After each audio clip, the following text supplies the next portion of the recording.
Shame is a painful beast of an emotion that can really wreak havoc on our lives and take away so much of our freedom. And yet it can be hard to recognize the ways that it's showing up in our lives or pulling the strings behind the scenes. So if you struggle with the sense of shame and you've tried a lot of things to fix it but have remained stuck, then this video is for you. The intention of this video is to give you a map to understand what shame is, where it comes from, the subtle ways or overt ways that it might be playing out in your life, and to give you some concrete tools that can be used to gradually unwind shame in your life. There's no quick fix, but there are some strong tools that you can use to gradually turn the situation around. Specifically, we'll be talking about some cutting-edge tools that can be used to rewire the emotional roots of shame that are stored in deep places of the brain that are generally resistant to change.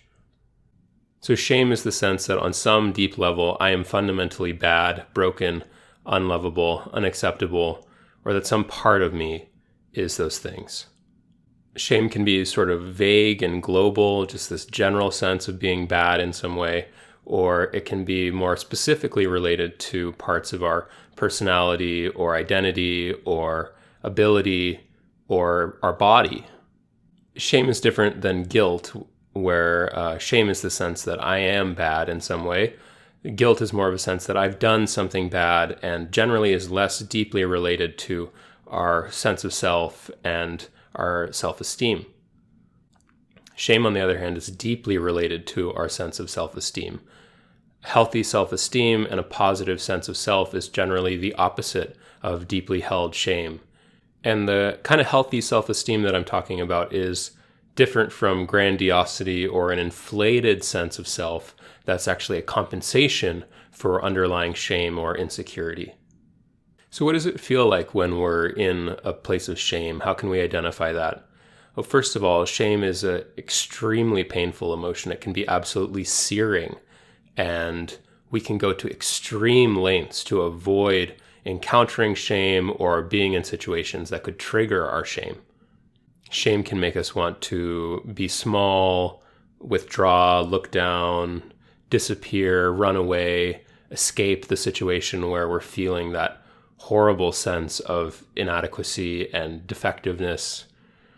Shame can trigger extreme thoughts of self-criticism, self-hatred, inadequacy, helplessness, and hopelessness. Sometimes shame can be sort of a searing agony, but other times it can be an emptiness, a loneliness, a general discomfort in our own skin, or a chronic background disliking of ourselves.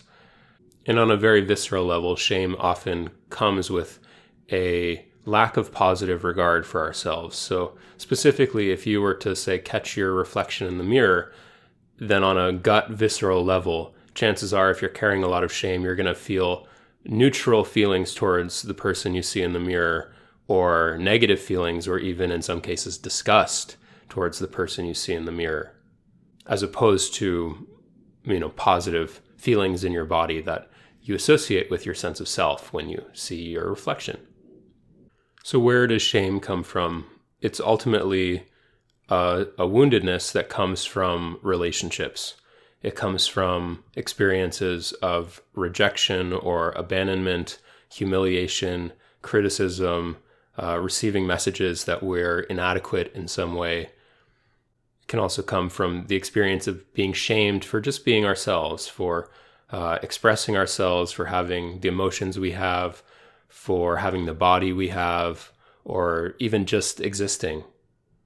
Deep and chronic shame is often linked to early life experiences, and often that can be related to experiences with caregivers, where we in some way were abused or neglected, or our emotions were misattuned to, or they were scorned or rejected or ignored. All of these can lead to a sense of shame in ourselves. We can also develop shame if our emotions were tended to inconsistently. Sometimes they were met with care and responsiveness, and other times they weren't. All of these experiences of abuse or neglect or misattunement that someone might experience in childhood The way that a child makes sense of those experiences is ultimately by assuming that something is wrong with them. And that's why they're not getting their needs met. That's why they're not being loved in the way that they long to be loved. And why would children make this assumption? Ultimately, it seems almost universal. And it's because it's far less painful and far more hopeful to believe that this abuse or neglect or abandonment, rejection, experience of being ignored is because of me, and not because I'm, utterly dependent on caregivers who are incapable of caring for me, which is actually more of a traumatic and helpless situation. But if I believe that it's because of me, then maybe there's something I can do to change myself or to become what would be more lovable. And then I have some power in the situation. And children invariably internalize the sense of badness when their needs aren't met. And that's true even if it's completely the parent's fault. But the kids just don't have the perspective to see that with their young developing brains. Specifically, as children are growing up in a family that is maybe not so supportive or abusive or neglectful, they can associate a sense of shame with specific emotions that they may have expressed and been met with some negative reaction from their parents. And they learn that this is not an acceptable or good way to feel, even if those emotions might be very healthy, something like sadness or fear or anger, even joy. And then as those emotions come up for them later in life, there can be a strong sense of inhibition and shame that arises with them because they've internalized on a deep level that those emotions make them bad.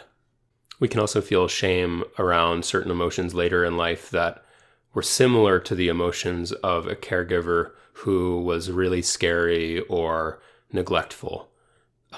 If we had a caregiver who was extremely angry, then we might feel a sense of shame in feeling healthy anger as an adult because we feel like we're becoming like our parent, who we may have learned over time was not someone we wanted to be like and someone who was bad.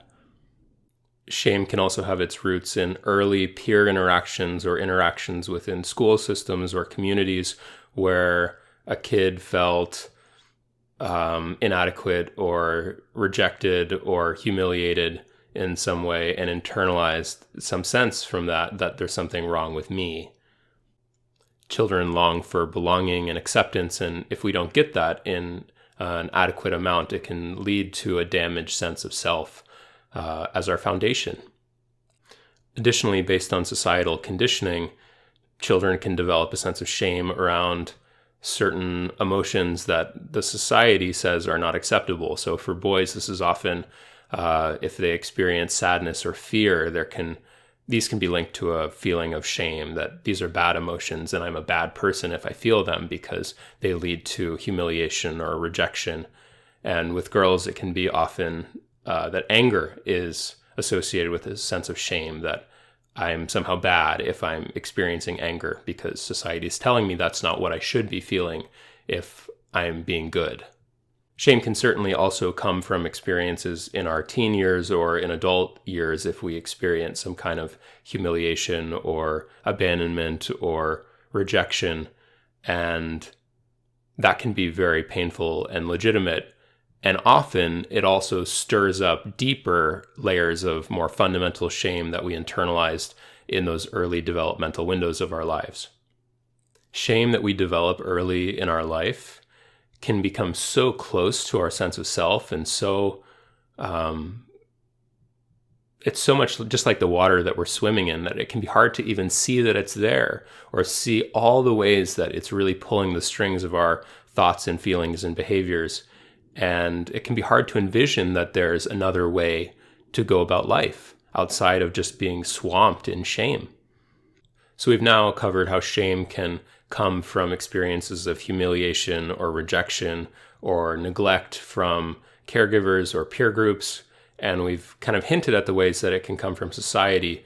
One of the other important sources of shame is just feeling different from other people in some way, different from the societal norm, and experiencing that in some way makes us less worthy, less lovable, less acceptable, and we can internalize that in a very deep way. So let's talk about some of those differences that we can internalize a sense of shame around. The shame of feeling different or less than others in the community can come from our socioeconomic status, so how much money we have, maybe what kind of job we have. It can come from sexual orientation, gender identity. It can come from disability. It can come from if we have an addiction or a mental illness, an illness or chronic illness. It can come from race or ethnicity. It can come from being part of a religious minority, our level of education, if we didn't finish high school or didn't go to college, can be certainly related to our bodies, body size, or aging in a culture that puts youth on a pedestal and dismisses older people. Shame about certain differences we have can certainly come from interactions within a community, but increasingly also come from our perceptions of how we stack up to people we see on the internet and in mass media and advertisement. Even if we had good enough parents and a pretty good upbringing, shame is really a universal experience because we all have experienced some kind of abandonment or rejection or humiliation in our life, or having needs and those needs not being responded to when we really needed them to be responded to. So if shame is such a painful and life-limiting emotion, why does it exist? Why do we have it? Is it a fluke? Well, the function that shame serves is to try to preserve our social relationships by self-inhibition. So shame tries to keep us safe and in line in the community by making us conform to the group and hide parts of ourselves that we've internalized will lead to rejection or abandonment, which are experiences that historically would lead to, real grave consequences and death, abandonment from the tribe. To avoid rejection and abandonment experiences, we can hide parts of ourselves that we don't think are acceptable or lovable. We can learn to play it really small. We can learn that it's not safe to take up much space or be big and exuberant with emotions like joy, because it makes us too vulnerable to being possibly taken down if we've internalized a deep sense of shame. It can also lead us to inhibit certain emotions that we've learned are unacceptable, like anger, sadness, or fear. And if shame is weighing down our ability to experience these normal, healthy emotions, it can come at quite a cost, because if we don't have access to sadness, then it's very hard to process loss and accept it and move forward in a full kind of complete way. And if we don't have access to anger because we feel so much shame when that emotion comes up and it sort of suppresses it, then it's very hard to stand up for ourselves or set healthy boundaries or even protect ourselves when we're in a dangerous situation.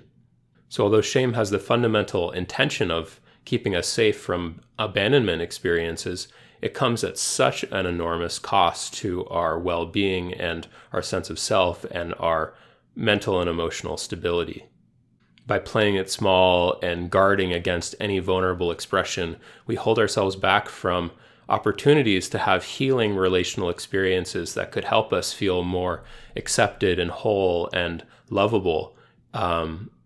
We just never give ourselves the opportunity to take that risk if we've learned that it's just too dangerous, too risky to activate this horrible agony of shame that could sneak up on us. When we're mired in shame, it's really hard to have a realistic view of ourselves or our potential, because it's so poisoned by a sense of defectiveness. And it can be hard to feel good or expansive in the world when we're carrying the weight of shame, because it's just incongruent. And those emotions of being big and joyful can feel really vulnerable. It can make us block, for example, against accepting affirmation or praise from sources around us. Shame and the compromised sense of self that goes along with it are linked to long-term anxiety, depression, personality disorders, addiction, and a host of other negative long-term mental health outcomes. Given all these ways that shame can hold us back, it's of course healthy to learn how to deal with it and ultimately to heal the shame that we may carry. But it's hard to do this, and shame is so agonizing and awful feeling and can hold us back and make us so miserable that we try all kinds of ways that are maybe not so healthy to try to deal with it, to try to distract from it, or to try to numb it, or to try to cope with it in some way.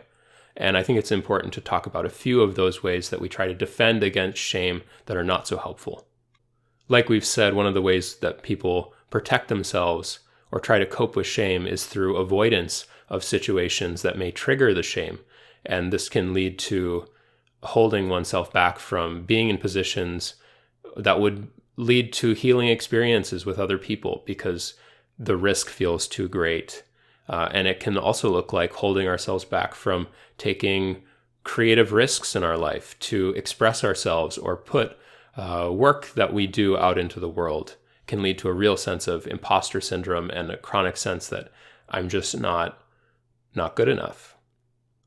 So outside of situational avoidance, we might also deal with shame through compensation by becoming grandiose or arrogant or aggressive towards others as a way to cover over and try to compensate for a deeper underlying sense of shame. This can lead to, narcissistic behavior, bullying behavior, and a lot of cruel behavior. For example, an aggressive person who's carrying a lot of shame can project that shame onto someone that they consider to be weaker than them and then target that person as a target for bullying, for example. And projection is the sense that there's some part of me I don't like and I'm not allowing myself to fully see. And so I'm projecting it onto someone outside of me, and then I'm kind of disdaining that person.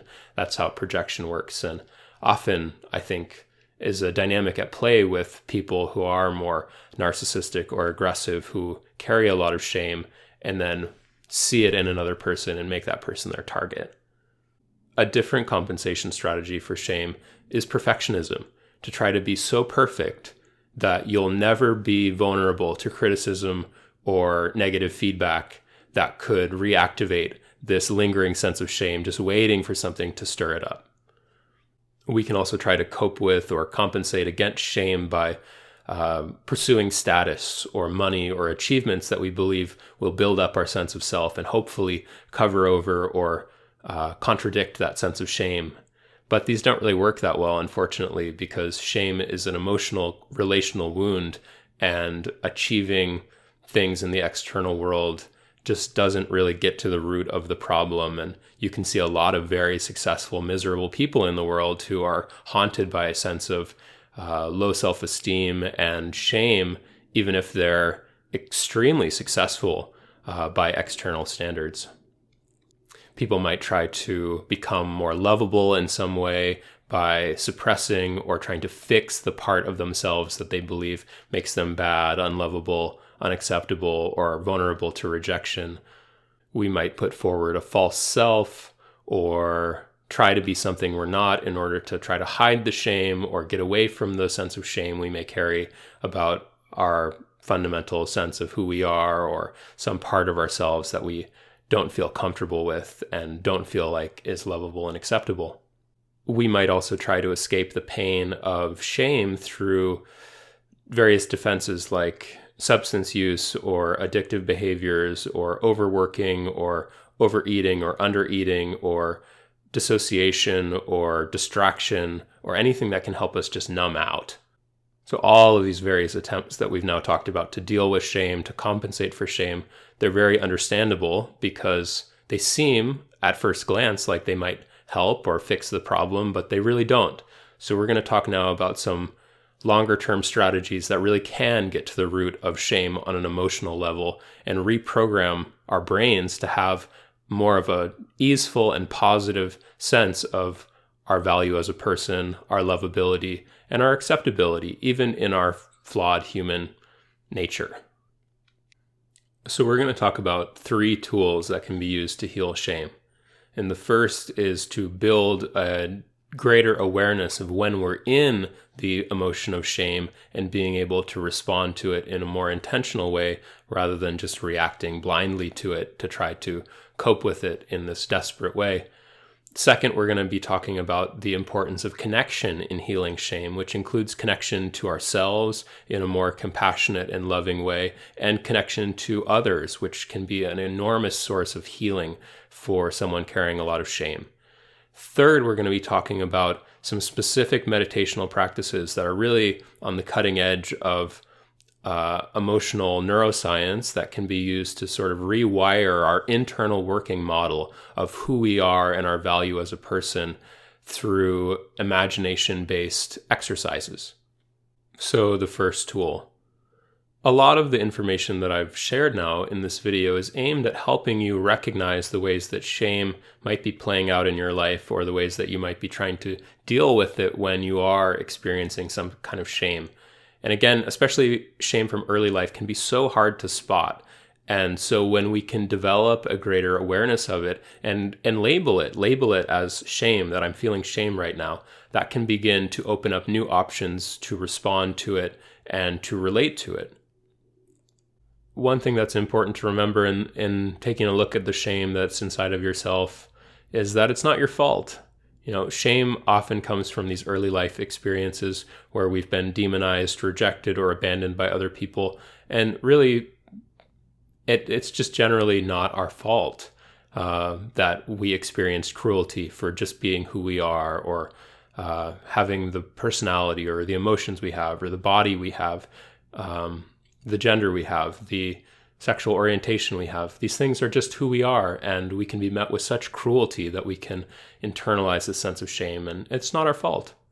When we can recognize when we might be in the feeling of shame, we become more aware of what it feels like in our bodies, and just slowing down and asking, what's going on right now? That can be such a powerful question to begin to identify whatever emotion we're in, but also especially shame. Or we can use that tool of slowing down and just being mindful of what's happening to catch ourselves when we're automatically defending against shame through some distraction behavior, or numbing out, or trying to build ourselves up a lot, or pursue status because we feel on some level inadequate.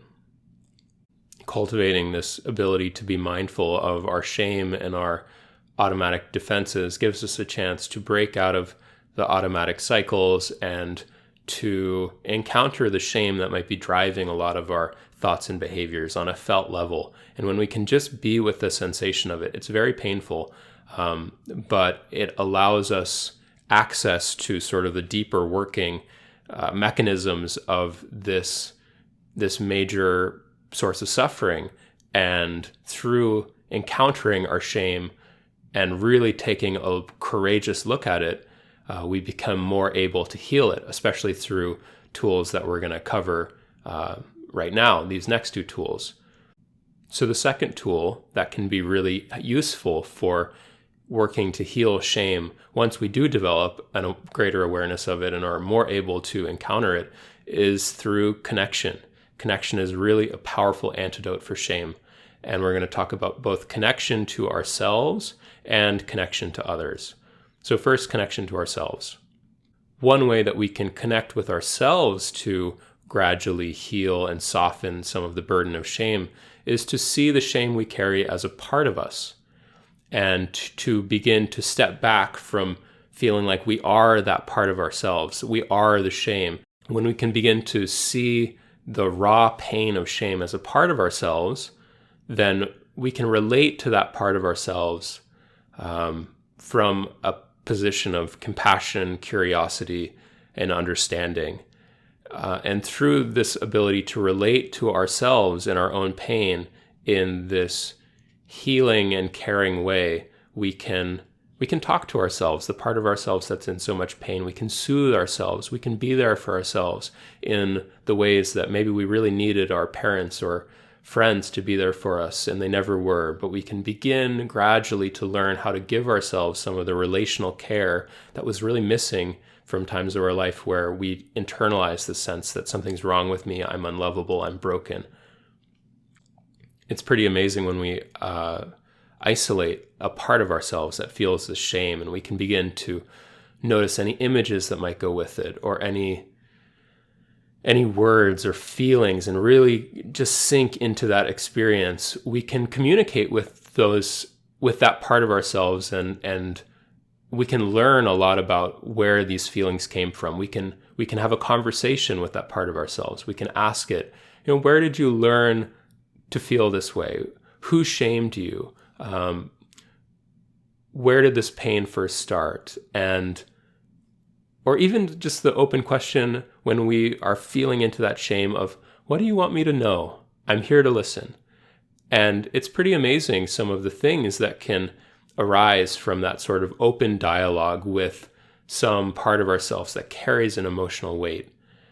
It can be a pretty profound way to learn about ourselves and access things that have been mostly unconscious that may have been playing out in our lives. It's a way of making the unconscious conscious. So learning to relate to yourself and the parts of yourself that carry shame with a stance of compassion, care, and curiosity is very powerful. But I would say that generally connecting with safe others can be even more powerful, because shame is generally a wound that has its roots in painful relational experiences we had. And there's something so healing about having new relational experiences with real other people that contradict and provide corrective emotional experiences that can soften the sense of shame and begin to help us internalize a sense that we are lovable and that we are worthy of connection with other people, of being cared about, of having our needs met, of having our emotions cared about by other people. So this sort of relational healing can happen in therapy or group therapy with close, safe friends that you develop.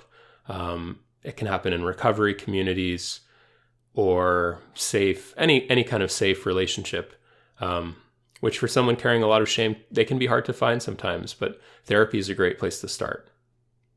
Shame tends to breed and expand in secrecy and in isolation. So when we can share vulnerable parts of ourselves that we feel are unacceptable or that we feel a lot of shame about with safe others, and then see that they still accept us or even feel closer to us for revealing this point of pain and shame in our life, or that they can relate to that too, just takes such a burden off, and it's such a relief. And if we can truly let it in, that others are caring for us and accepting us, even as we expose something that we felt is so broken about us, it can be enormously healing.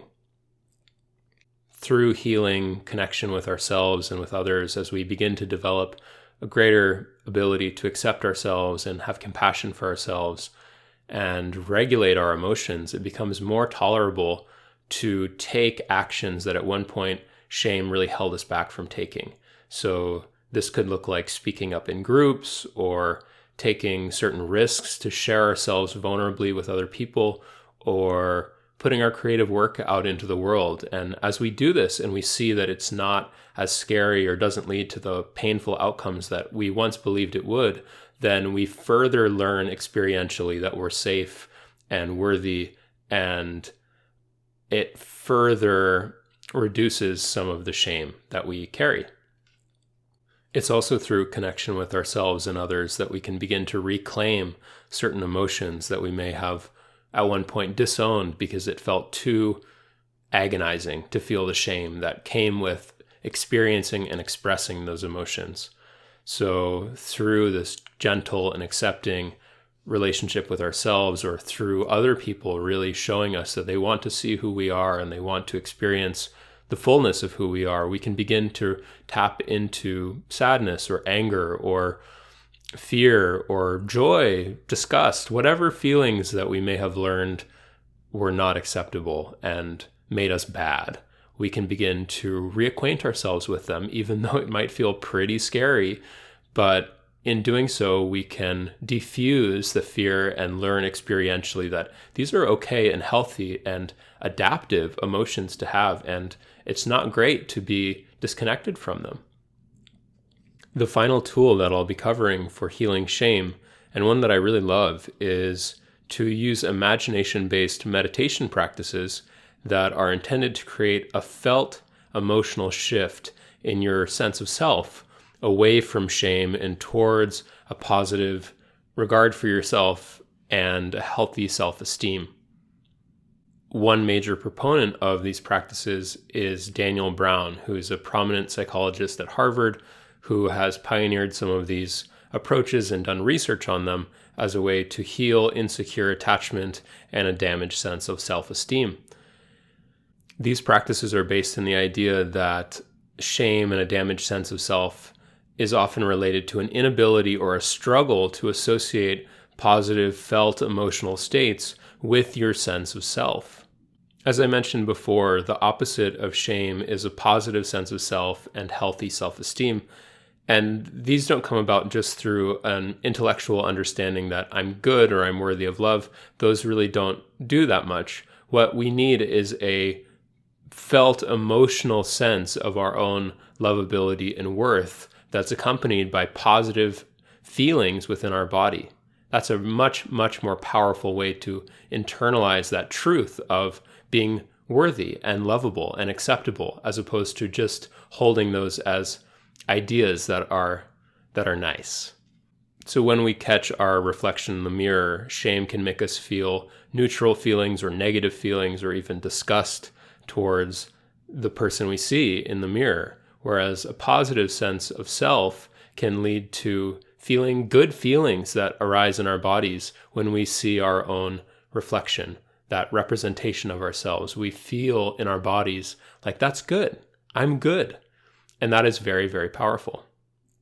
Shame is stored in deep regions of the limbic system of the brain and the right hemisphere, and these regions don't respond so much to language as they do to emotional experiences. So if we want to rewire these stored impressions in our brain that may lead to a chronic sense of feeling shame, then we need to have corrective, healing emotional experiences that uproot and replace those negative emotional experiences with something new. So let's jump into some of these imagination-based meditation practices that can help associate a positive emotional experience with our sense of self and help develop the ability to tap into these positive states of being more consistently in our days and in our lives. We're going to cover two different imagination-based meditation practices now. And the first is called the Ideal Parent Figure Protocol. This was created by Daniel Brown, the person I mentioned earlier, and it has been tested as a way to heal insecure attachment styles. But as a byproduct, it also generates positive emotional experiences and associates them with your sense of self, and so is very useful for healing shame and having corrective emotional experiences. So in your imagination, you create these two ideal parent figures who are just perfectly attuned to your needs. They help you feel so safe, so understood and supported in whatever emotional experience you might be having, whether that's joyful or a more difficult emotional experience of overwhelm or sadness, fear or anger. They're perfectly attuned and help you process and hold that experience in an ideal way. They really make you feel supported and like you're not alone in any part of your experience that you don't want to be alone for. And as you do the meditation exercise, you imagine yourself and these ideal loving parents in various scenarios, like maybe one scenario where you're exploring something, another scenario where you're having a really difficult, painful emotion and they're there and supporting you, maybe another where you're just spending some time with them or relaxing with them, or another where you're doing something that you're really passionate about and they're supporting you in that, and kind of going through these different scenarios where you're experiencing on a visceral felt level the power of these loving, unconditional figures who delight in you and support you and care about you and are unconditionally there for you. the imagination is a powerful way to seed emotional experiences. Our brains respond to images in emotional ways that we often don't respond to words. And so through using these images and making them as vivid as we can and filling in as many details so it really feels like that's what's happening in the present moment, we can cultivate new emotional experiences that are very corrective for us and that can begin to rewire these patterns in our brain. And the whole point of this is that this exercise, when done consistently, can help rewire our attachment patterns, which are deeply related to our sense of self, how we see ourselves in the world and our worth, what we expect from others in relationship, and what we expect from the world as a whole. So as you do this exercise, any pain that you might experience, any emotional distress, these parents are so perfectly attuned to you, and you imagine what that would feel like. They're so soothing to you, not just in their words of reassurance, but also in their tone of voice and the eye contact they make with you, the proximity they have to you, a caring touch or body language that makes you feel really safe, really soothed, held, if that's what is most soothing for you. Whatever you need to feel safe and soothed, and humans are wired to co-regulate each other's nervous systems through especially these nonverbal actions. These ideal parent figures in your imagination are able to perfectly give that to you. And the idea, again, is just to flesh that out to be as full and real as possible within your own imagination. You imagine them fully prioritizing you and your needs and being available for you in whatever ways you need. And that they delight in you, that just your simple being fills them with joy and delight without any need for any performance. This sort of love and joy that they have for you is not conditional. It's simply naturally arising in them based on the fact that you are being you. That sense of delight that these ideal parents take in you is so important, because one of the ways that children develop self-esteem is through internalizing the joy and the delight that their parents take in them. They see those positive feelings expressed towards themselves, and they can begin to internalize that as, this is me, and I'm good, and I'm lovable, and it feels good to be me, and others feel good around me. And it leads to that deeply felt sense of positivity associated with one's sense of self. In the exercise with the ideal parents, you may imagine taking risks or exploring the world or trying new things, and that these parents are able to support you and appreciate those efforts in the way that feels just perfectly right and fitting for your unique needs and constitution. They're not suffocating. They're not too distant. Whatever you need, whatever feels right for you, these parents can give you exactly that. You also imagine that these parents are able to see your unique gifts and talents, and that they enable you to pursue them and to follow your sense of curiosity in the things that bring you joy. They can really see these little seeds of possibilities and who you will become, and they nourish them, and they support you in becoming the best self that you can be and the most authentic self that you can be. So these are some of the basic building blocks of the practice, and the intent, again, is to use these images to cultivate new felt experiences, new emotional experiences in your body that can begin to create corrective emotional experiences that send new messages to your brain and can begin to reprogram your sense of self. Specifically, these parents provide the 5 qualities of secure attachment, which are, they allow you to feel really safe and like they're available to you. They're able to attune to you and your emotions, especially distress, and show you that they understand you and it's okay, and they accept whatever's going on for you and they can hold it with you. And 3, they help soothe you through nonverbal gestures like eye contact and tone of voice, caring touch, body language or reassurance as well, but they're very soothing and they can regulate your nervous system with you. They also express delight in you and appreciation, like we talked about, which is so important for internalizing a sense of worthiness and lovability.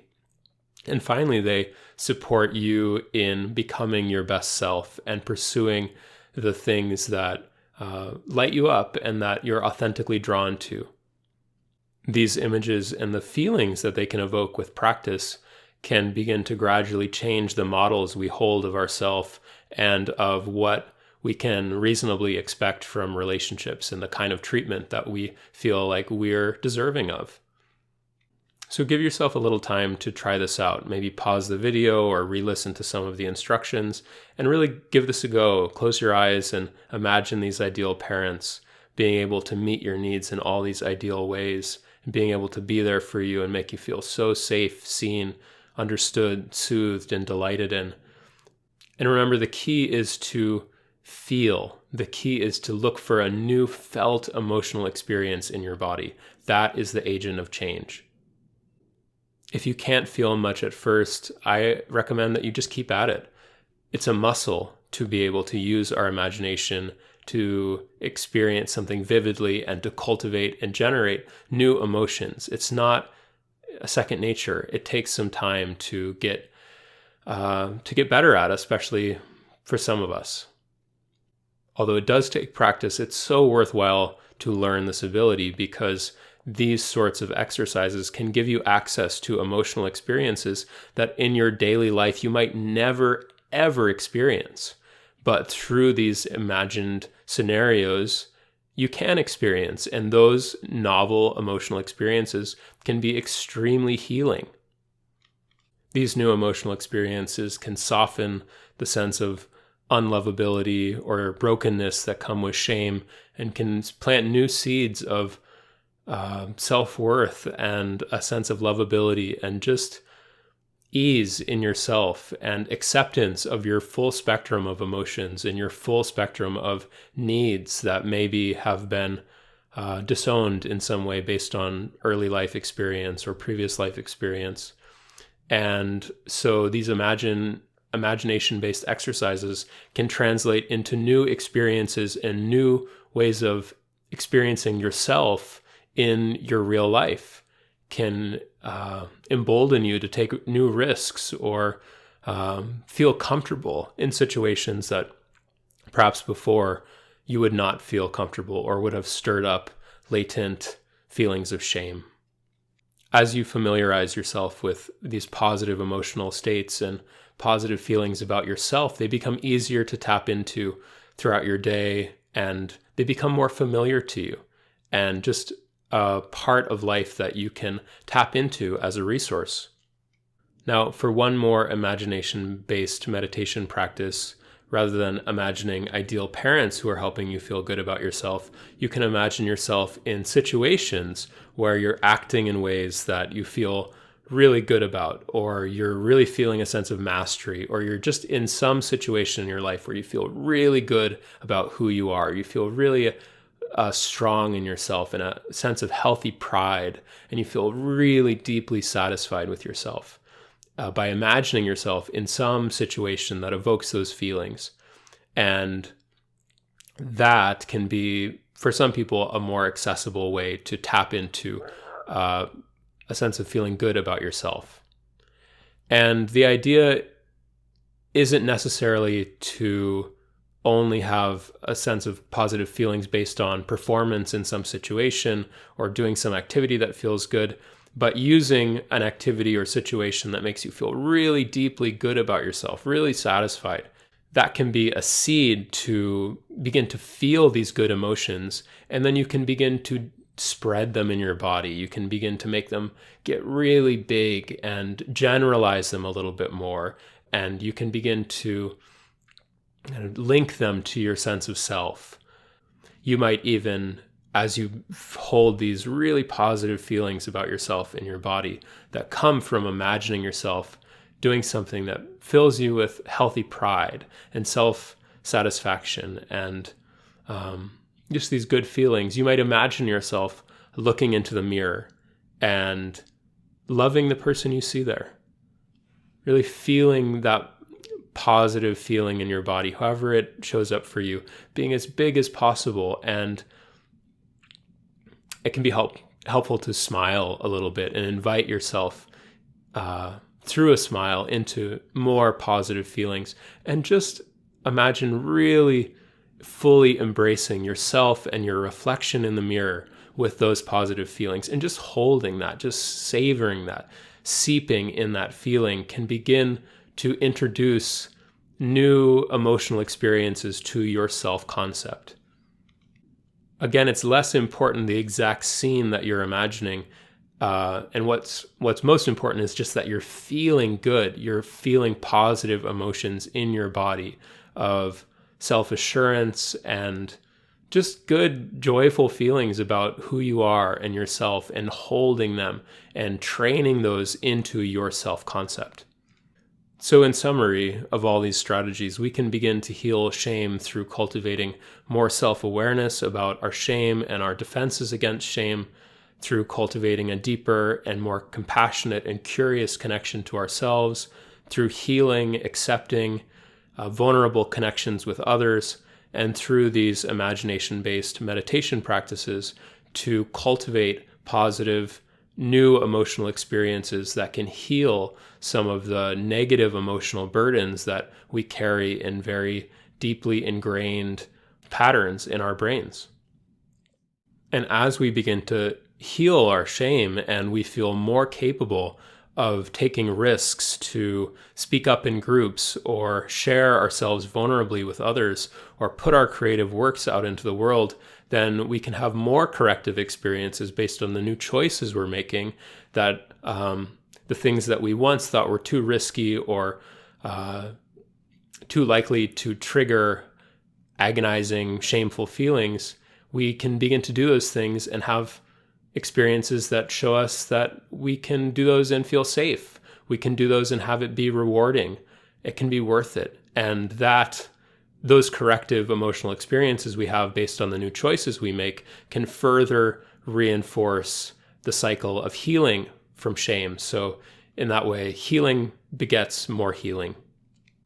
As a final note, it's important to remember that if it took years of conditioning to build up a chronic sense of shame, then it's going to take some time to unwind that as well. And so it takes practice and repetition with these tools, sharing ourselves vulnerably with others, connecting with ourselves in a compassionate way, or using these meditation tools to cultivate new positive feelings. It takes some investment of time and regularity on our part in order to just rewire our brains to have a more positive regard for ourselves. All right. Thank you for staying with me through all of that.